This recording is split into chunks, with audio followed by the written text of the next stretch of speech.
ಪ್ರತಿಯೊಬ್ಬ ವ್ಯಕ್ತಿನೂ ಅವ್ನು ಕಷ್ಟಪಟ್ಟು ದುಡ್ದಿರೋ ದುಡ್ಡು ಸೇಫ್ ಆಗಿರ್ಬೇಕು ಅಂತ ಬ್ಯಾಂಕಲ್ಲಿ ಇಡ್ತಾನೆ. ಬ್ಯಾಂಕಲ್ಲಿ ಇಟ್ರೆ ಆ ಅಮೌಂಟ್ ಸೇಫ್ ಆಗಿರುತ್ತಾ? ನೋ. ಇನ್ಫ್ಲೇಷನ್ ಇಂದ ದಿನದಿಂದ ದಿನಕ್ಕೆ ಆ ದುಡ್ಡು ಅದರ ವ್ಯಾಲ್ಯೂನ ಕಳ್ಕೊತಾ ಹೋಗುತ್ತೆ. ಈ ತರ ಆಗ್ಬಾರ್ದು ಅಂದ್ರೆ ನಾವು ನಮ್ಮ ದುಡ್ಡನ್ನ ಇನ್ವೆಸ್ಟ್ ಮಾಡಬೇಕು. ಇನ್ವೆಸ್ಟ್ ಮಾಡೋಕೆ ನಮಗೆ ಮೇಜರ್ಲಿ 4 ಅಸೆಟ್ ಕ್ಲಾಸಸ್ ಇದೆ. ಒನ್ ಇಸ್ ಡೆಬ್ಟ್, equity, commodity and real estate. Firstly is ಡೆಬ್ಟ್ ಇನ್ವೆಸ್ಟ್ಮೆಂಟ್ಸ್. ಡೆಬ್ಟ್ investments are like low risk low return. ಇದರಲ್ಲಿ ರಿಸ್ಕ್ ಕೂಡ ಕಮ್ಮಿ ಇರುತ್ತೆ, ರಿಟರ್ನ್ ಕೂಡ ಕಮ್ಮಿ ಇರುತ್ತೆ, ಬಟ್ ನಿಮ್ಮ ಅಮೌಂಟ್ ಸೇಫ್ ಆಗಿರುತ್ತೆ. And second one is equity. ನಿಮ್ ದುಡ್ಡನ್ನ ಯಾವ್ದಾದ್ರು ಬಿಸ್ನೆಸ್ ಅಲ್ಲಿ ಇನ್ವೆಸ್ಟ್ ಮಾಡ್ತಿದ್ದೀರಾ ಅಂದ್ರೆ ಅದನ್ನ ಈಕ್ವಿಟಿ ಇನ್ವೆಸ್ಟ್ಮೆಂಟ್ಸ್ ಅಂತ ಅಂತಾರೆ. ಇದರಲ್ಲಿ ರಿಸ್ಕ್ ತುಂಬಾ ಜಾಸ್ತಿ ಇರುತ್ತೆ. And third one is commodity, like gold, silver ಇಂಥದ್ರ ಮೇಲೆ ಇನ್ವೆಸ್ಟ್ ಮಾಡಿದಾಗ ಅದನ್ನ ಕಮೋಡಿಟಿ ಇನ್ವೆಸ್ಟ್ಮೆಂಟ್ ಅಂತ ಅಂತಾರೆ. And final is real estate. ಇದ್ರ ಬಗ್ಗೆ ನಿಮಗೆ ಗೊತ್ತೇ ಇದೆ, ಲೈಕ್ ಮನೆ, site and commercial property, rental property ಇಂಥದ್ರ ಮೇಲೆ ಇನ್ವೆಸ್ಟ್ ಮಾಡೋದನ್ನ ರಿಯಲ್ ಎಸ್ಟೇಟ್ ಅಂತ ಹೇಳ್ತಾರೆ. ಸೊ ಈ ವಿಡಿಯೋಲಿ ನಾವು ಈ ಡೆಬ್ಟ್ ಇನ್ವೆಸ್ಟ್ಮೆಂಟ್ಸ್ ಬಗ್ಗೆ ಡೀಟೇಲ್ ಆಗಿ ತಿಳ್ಕೊಳ್ಳೋಣ.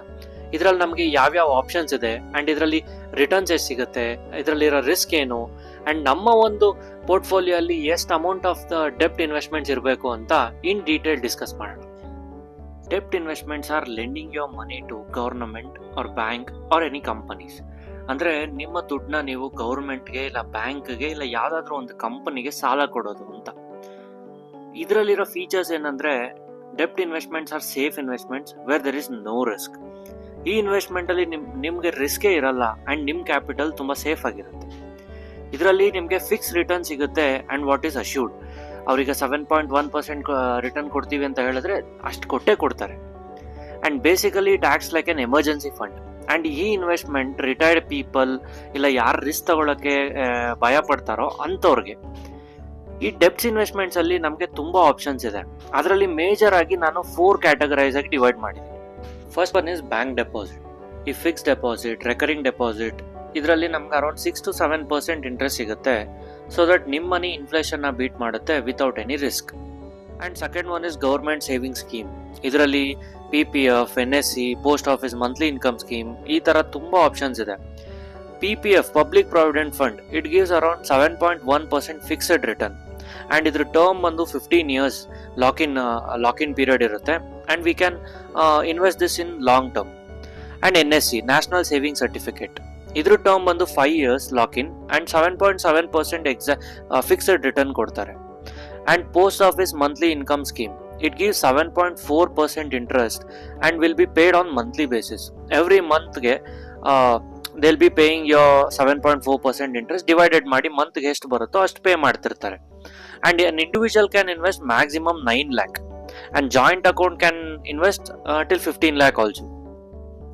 And your employee provident fund, Sukanya Samruddhi Yojana and voluntary PF, voluntary provident fund ಇದೆಲ್ಲ ಕೂಡ ಡೆಬ್ಟ್ ಇನ್ವೆಸ್ಟ್ಮೆಂಟ್ಸ್ಗೆ ಸೇರ್ಕೊಳ್ಳುತ್ತೆ.